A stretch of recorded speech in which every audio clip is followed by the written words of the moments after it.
আসসালামু আলাইকুম, সবাইকে ওয়েলকাম করছি আমাদের আজকের ক্লাসে। দেখো, আমরা আজকে কার্ণচক্র নিয়ে কথা বলবো। কার্ণচক্র অনেকের কাছে অনেক কঠিন লাগে, বাট কার্ণচক্র এত কঠিন না যতটা তুমি কঠিন ভাবে এটাকে ভাবো।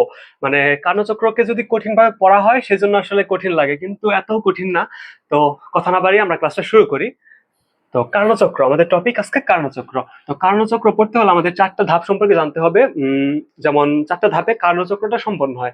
দেখো, এখানে লেখা আছে চক্র। চক্র কথাটার মানে হচ্ছে বিভিন্ন স্টেপ অতিক্রম করে, ধরলাম যে এখান থেকে একটা জিনিস শুরু হইলো, একটা কয়েকটা স্টেপ অতিক্রম করে আবার সেই এই জায়গায় আসে একটা চক্র বা সার্কেল গঠন করলো।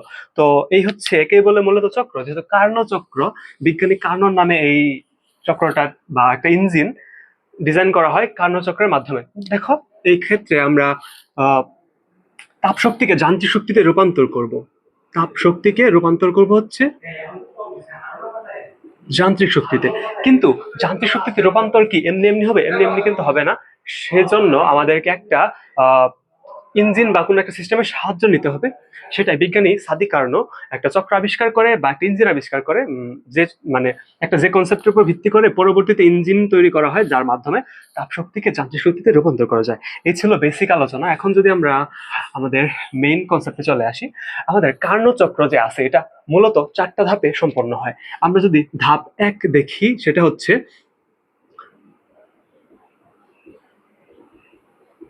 সমুষ্ণ সমুষ্ণ সম্প্রসারণ না প্রসারণ।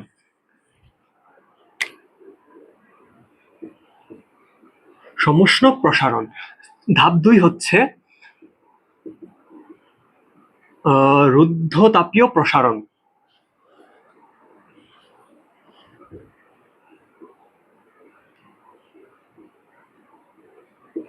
রুদ্ধতাপীয় প্রসারণ। আমাদের ধাপ তিন হবে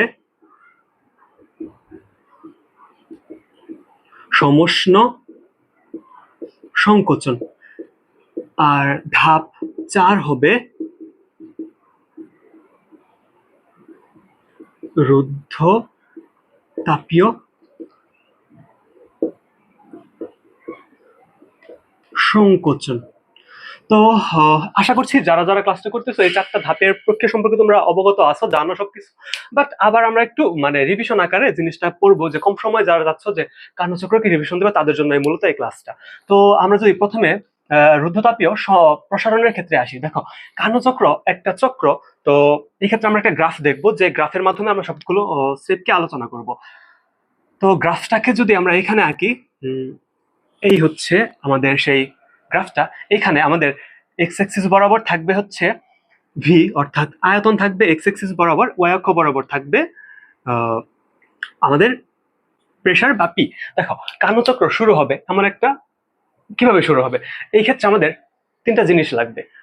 তিনটা জিনিস না, মেইনলি একটা সিলিন্ডার লাগবে, পিস্টন। পিস্টন সহ একটা সিলিন্ডার লাগবে। তো আমরা যদি সেই সিলিন্ডারকে আঁকি এখানে, এই হচ্ছে আমাদের সেই সিলিন্ডারটা।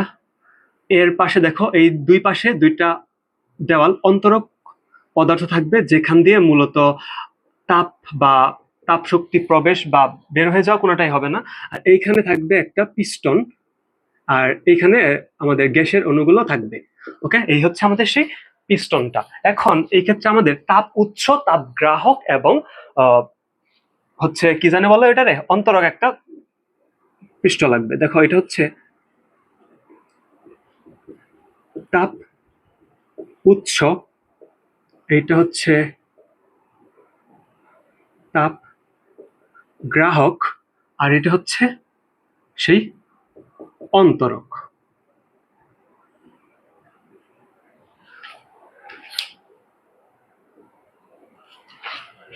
তো এই হচ্ছে আমাদের তাপ উৎস, তাপ গ্রাহক এবং অন্তরক। তো তাপ উৎস একটা তাপমাত্রা আছে, সেটা হচ্ছে T1, T1, আর এটা হচ্ছে T2। তো এখন দেখো, মেইনলি এখানে কি কি হয়। তো আমরা যদি আসি প্রথমে, আমাদের প্রথম স্টেপ হচ্ছে কি? সমষ্ণ প্রসারণ। সমষ্ণ প্রসারণ, সমষ্ণ প্রক্রিয়া। সমষ্ণ প্রক্রিয়া সবাই জানো, যে প্রক্রিয়ায় আমাদের মানে সমষ্ণ অর্থাৎ উষ্ণতাটা সেম থাকবে, মানে একটা নির্দিষ্ট মানে নির্দিষ্ট একটা টেম্পারেচার থাকবে, যে টেম্পারেচারে আমাদের এই প্রক্রিয়া সম্পন্ন হবে। তো সেক্ষেত্রে আমরা যদি দেখি, আমাদের ধরো এই সিলিন্ডারটাকে তোমরা T1 অর্থাৎ তাপ উৎসে বসালে, তাহলে প্রসারণ হবে। প্রসারণ হইতে হলে অবশ্যই এখানে তাপ দিতে হবে। এই ক্ষেত্রে এটা যদি হয়, সেই আমাদের তাপ উৎস অর্থাৎ T1 হচ্ছে এর তাপমাত্রা, এর উপর যদি আমরা সিলিন্ডারটাকে যদি আমরা বসাই, তো কি হবে দেখো, এই ক্ষেত্রে পিস্টন যদি থাকবে, দেখো এইখানে তাপ উৎস থেকে এখানে তাপ, এই যে মানে এই এটা আছে সিলিন্ডারের নিচের তল, এই ক্ষেত্রে এদিক দিয়ে তাপ প্রবেশ করবে।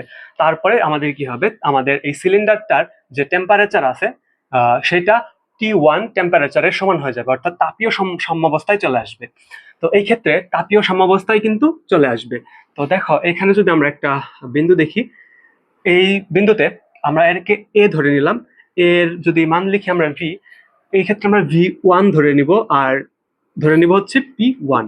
তার মানে V1 আয়তন ছিল এবং P1 প্রেসার ছিল।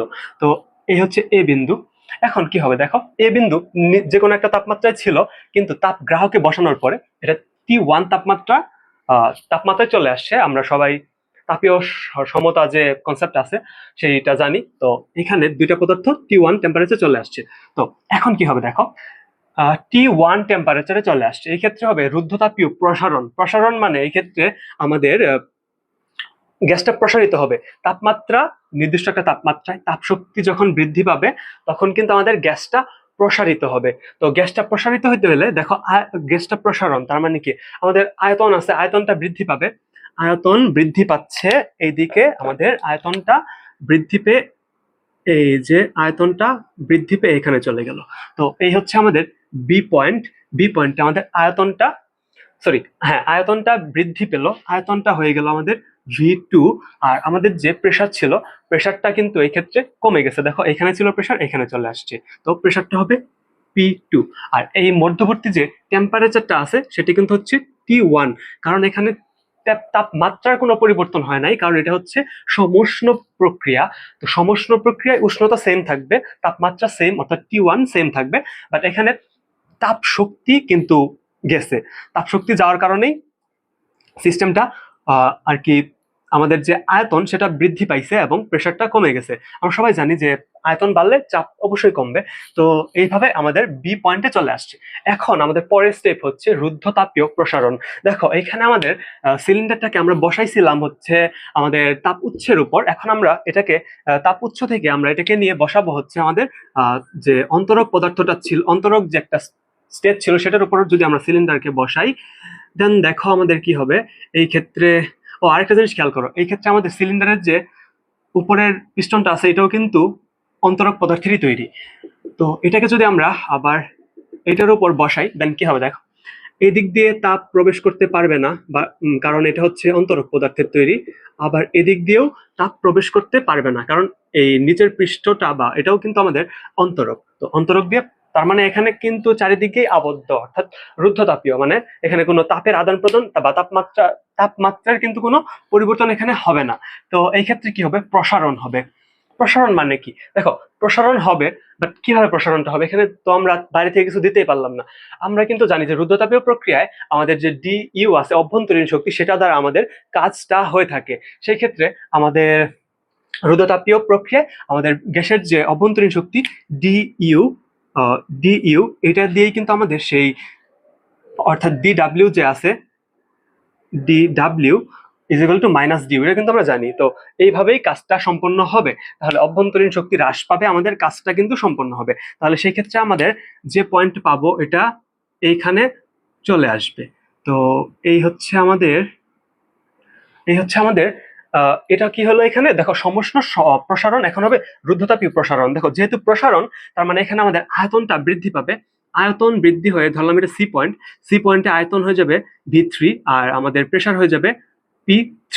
দেখো প্রেসার কিন্তু আবার কমলো, কারণ কি হয়েছে, আয়তন বৃদ্ধি পাইছে, মানে গ্যাসটা প্রসারিত হয়েছে, কিন্তু আমাদের প্রসারণের ফলে ভিতরে যে প্রেসার ছিল প্রেসারটা কিন্তু কমে গেছে। তো এই হচ্ছে ধাপ 2, এটা হচ্ছে আমাদের রুদ্ধতাপীয় প্রসারণ। এই ক্ষেত্রেও কিন্তু আমাদের টেম্পারেচার T1-ই আছে, কারণ আমরা রাখছি কিসের উপর? অন্তরকের উপর। আর অন্তরকের উপরে রাখলে যে টেম্পারেচারে কোনো চেঞ্জ হবে না তা কিন্তু তো সবাই জানো। তো এরপর যদি আমরা আসি আমাদের সমষ্ণ সংকোচনে, দেখো আমরা এই স্টেপগুলোই কেন ফলো করতেছি, অনেকের প্রশ্ন আসবে যে আমরা সমষ্ণ প্রসারণ আগে কেন করলাম, তারপরে এগুলো কেন করতেছি। আমাদের মূল উদ্দেশ্য কি?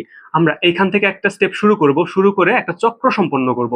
তো চক্র সম্পন্নের জন্য আমরা বিভিন্ন স্টেপ এলোমেলো ভাবে নিলে তো হবে না, একটা সিকোয়েন্স অনুযায়ী নিতে হবে, যেন আমাদের এই চক্রটা এভাবে এভাবে এইখানে চলে আসে। সেজন্য আমরা এই সিকোয়েন্সে নিব সব সময়। তো এরপর যদি আমরা আসি সমষ্ণ সংকোচন, দেখো আমরা কিন্তু অনেক প্রসারণ করে ফেলছি, আমাদের আগের অবস্থায় ফিরতে হবে। তার মানে এখন আমাদেরকে সংকোচন করতে হবে।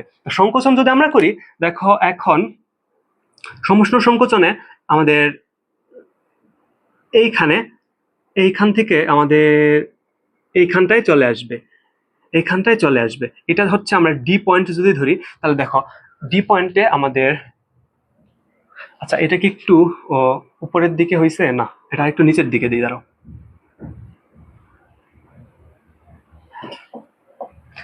বিষয়টা বোঝা যাবে না হলে। সব কিন্তু ঠিক ছিল, জাস্ট আমরা চিত্রটা একটু চেঞ্জ করে দিব। এই হচ্ছে আমাদের সি পয়েন্ট। তো এরপর যদি আমরা আসি যে আমাদের এই ডি পয়েন্টে, তাহলে দেখো ডি পয়েন্টে কি হবে? সংকোচন হবে। তো যেহেতু সংকোচন, তার মানে আমাদের প্রেসারটা এখানে কিন্তু বাড়বে আর আমাদের আয়তনটা হ্রাস পাবে। তো সেই ক্ষেত্রে আমাদের আয়তনটা হবে V4 আর আমাদের প্রেসারটাও হবে P4। দেখো এখানে এই প্রক্রিয়াটা কিভাবে সম্পন্ন হলো।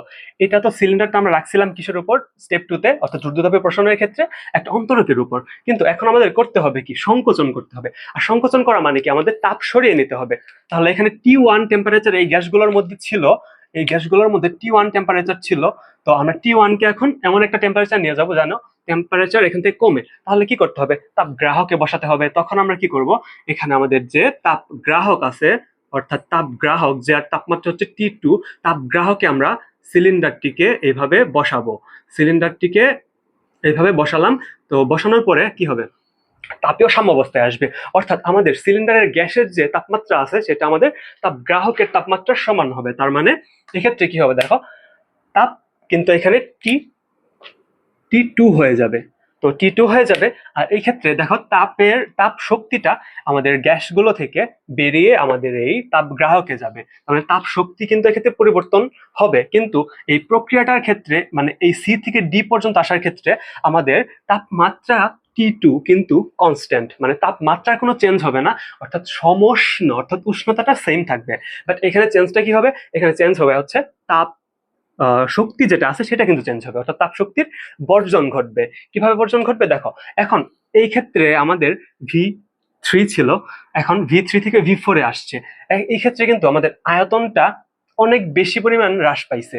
তো আয়তন হ্রাস পাইছে, তার মানে সংকোচন। দেখো আয়তন হ্রাস মানে প্রেসার বাইরে গেছে, আর আয়তন হ্রাস মানে কিন্তু সংকোচন হয়েছে গ্যাসের। তো সংকোচন হয়েছে, চাপ বাড়ছে, আয়তন হ্রাস পাইছে, সংকোচন হয়েছে। আমরা আমাদের স্টেপ ঠিকভাবে কমপ্লিট করতে পারছি।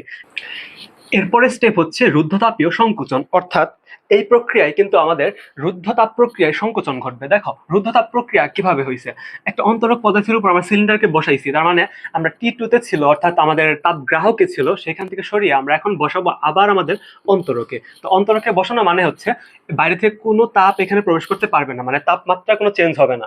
তো এখানে বসানোর পরে হবে কি? সংকোচন। তার মানে আমাদের V4 যে ছিল, V4 থেকে এইটা আমাদের আবার চলে আসবে সেই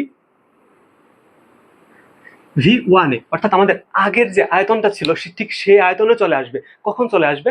যখন এখানে সংকোচন ঘটবে। সংকোচনটা কিভাবে ঘটলো? রুদ্ধতাপী, এখানে কিন্তু একটু কার্ভ আকারে আছে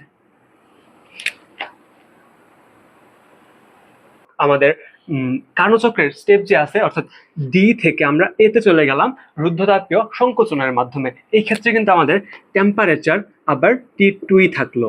এই ক্ষেত্রে কিন্তু টেম্পারেচারের কোনো পরিবর্তন ঘটেনি। কেন ঘটেনি? কারণ এই ক্ষেত্রে আমাদের একটা ইসের উপর, অন্তরকের উপর বসাইছিলাম, যে কারণে আমাদের সিলিন্ডার থেকে কোনো তাপমাত্রার পরিবর্তন হতে পারে নাই। সেজন্য আমাদের এই ক্ষেত্রে তাপমাত্রা T2ই আছে। তো এইভাবে আমাদের মোট 4টা যে স্টেপ, অর্থাৎ কার্নো চক্রের 4টা স্টেপ, সমষ্ণ প্রসারণ, রুদ্ধতাপীয় প্রসারণ, সমষ্ণ সংকোচন, রুদ্ধতাপীয় সংকোচন, 4টা স্টেপ কিন্তু কমপ্লিট হয়ে গেছে। এভাবেই আর কি কার্নো চক্রটা সম্পন্ন হয়। তো এখন দেখো, এখান থেকে দুইটা জিনিস খুব ইম্পর্টেন্ট, সেটা হচ্ছে সমষ্ণ প্রসারণ বা সংকোচনের ক্ষেত্রে কাজ নির্ণয়, আর রুদ্ধতাপীয় সংকোচন বা প্রসারণের ক্ষেত্রে কাজ নির্ণয়। দেখো, সমষ্ণের ক্ষেত্রে যদি আমরা কাজ নির্ণয় করি, সমষ্ণের ক্ষেত্রে যদি আমরা কাজ W নির্ণয় করতে চাই, সেক্ষেত্রে হবে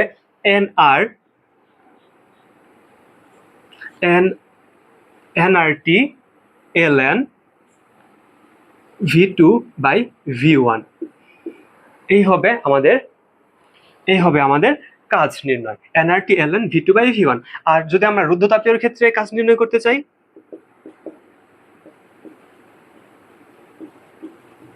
রুদ্ধতাপীয় ক্ষেত্রে কাজ নির্ণয় W ইজ ইকুয়াল টু হবে NCV dt। NCV dt, দেখো NCV dt, dt মানে হচ্ছে তাপমাত্রা পরিবর্তন, তার মানে T2 মাইনাস T1। আর CV সমান আমরা জানি যে N, উপরে হবে R, আর 1 মাইনাস গামা, আর এদিকে T2 মাইনাস T1। তো T2 হচ্ছে টি ফাইনাল, মানে একটা স্টেপের পরে স্টেপে কি হয়েছে, আর T1 হচ্ছে ইনিশিয়ালটা। তো ভিও হচ্ছে ফাইনাল আর ইনিশিয়াল। তো এই হচ্ছে আমাদের সমষ্ণ এবং রুদ্ধতাপীয় প্রক্রিয়ায় কাজ নির্ণয় করতে বললে আমরা এইভাবে নির্ণয় করে ফেলতে পারবো। তো আশা করছি কার্নো চক্র বুঝে গেছো। খুব কম সময় যদি কার্নো চক্র রিভিশন বা বুঝতে চাও, তাহলে এই ভিডিওটা আশা করি অনেক কাজের দিছে। তো এই ছিল আমাদের কার্নো চক্রের ক্লাস। দেখা হচ্ছে নেক্সট কোনো একটা ভিডিওতে। সেই পর্যন্ত সবাই ভালো থেকো, সুস্থ থেকো। আসসালামু আলাইকুম।